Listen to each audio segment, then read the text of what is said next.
Sustainability is a major priority of Washington University in St. Louis, and one of our major focus areas within our sustainability commitments is energy and emissions. So over the last 25 years, we've seen our square footage double, yet our energy use has remained flat during that time.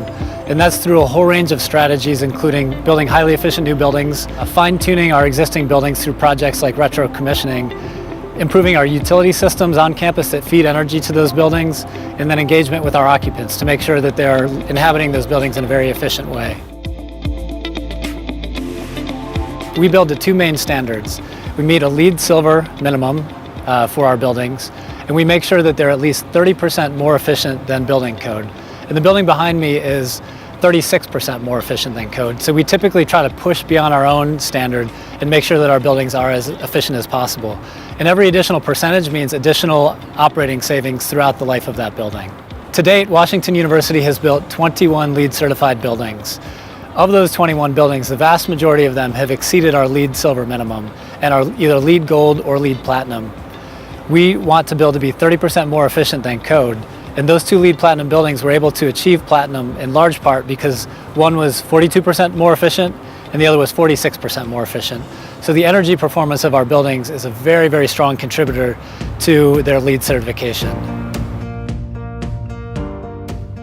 From an individual building standpoint, we're identifying energy conservation measures that have paybacks anywhere from 6 months to 3 years as what's in our wheelhouse that we are definitely going to proceed with. The retro commissioning process also identifies some longer term projects that also have positive financials to them. So we've got about 100 buildings on campus, and we identified 35 buildings that we're going to be doing retro commissioning on over the next 5 years. Every building has an electrical meter where we're able to monitor electrical usage and instantaneous kW demand.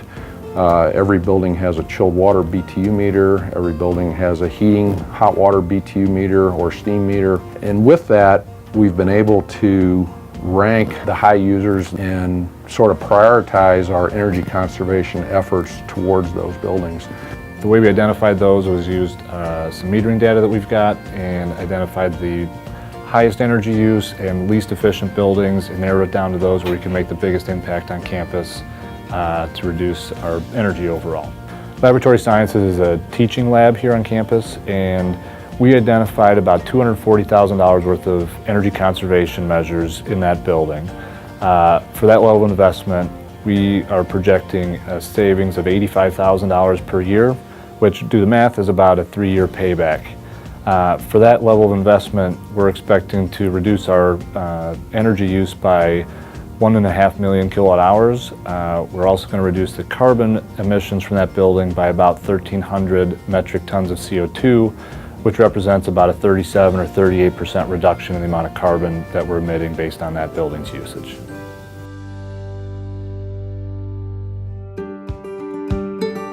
As we've taken on projects, we've actually seen that we've continued to find low-hanging fruit. And part of the reason we're continuing to find low-hanging fruit is technologies keep advancing. So there continue to be more efficient lighting systems, more efficient heating and cooling systems.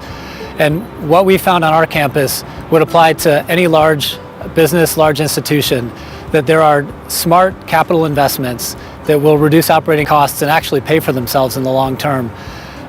They are a key part not only of our sustainability strategy, but also the efficient financial operations of our campuses. Yeah, so back in the early 90s, there were a lot of issues with reliability. The capacity of the systems were not adequate for the anticipated growth that was about to happen. The first phase or first step of the plan was to first do a conversion from coal to natural gas. The efficiency gains from that by reducing thermal losses has benefited the university greatly, to the extent that today, despite a campus that's more than twice as big as it was at that time, we're actually burning less fuel today than we did, back in the early 90s. So we started implementing heat recovery chillers. So many months out of the year, essentially we're providing or satisfying our heating needs without having to burn any natural gas. Lastly, we've invested a lot in our professional staff, being the supervisors and project managers and engineers in the SFP program through IFMA. to give everyone, again, a higher awareness of sustainability.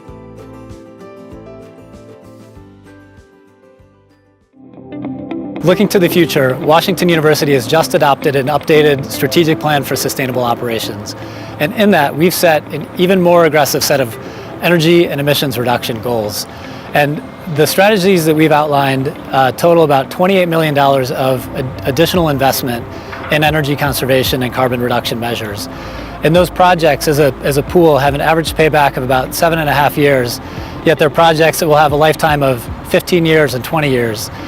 They are, again, as a suite, $18 million net present value positive, which means that they're very strong investments.